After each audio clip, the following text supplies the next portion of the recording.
Yaxshi keldik Qirg'izistonga, rahmat. Bizga cho'ncha estegeniga bordi. Quvonasizmi? Ayavay quvonyapman Qirg'izistonga kelganda. Qandaysiz, yaxshimi? Qanday keldingizlar? Yaxshi keldik. Bizda ishkash bilan bosganimizga bugun 5 kun bo'ldi. Yo'lda yaxshi ekan, final batı rahat keldik. Qirg'izistonga keldik, necha yerdasiz? Qirg'izistonga borsak, shu tug'anlardir ko'rsak degan maqsadimiz bor edi. Familiyangiz qanday edi? Atam. Familiyalari yaxshi. Sening familiyang qanday edi? Yaxshi, men familiyam yubileyim bilan keldim. Atine hozir qo'shaman.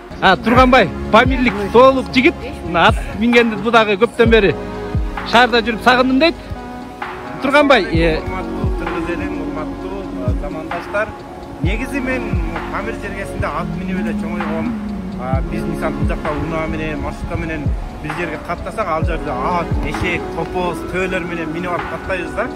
Анан эми ат өзүнчө керемет да, бул ат минген ден соолукка пайдалуу дейт.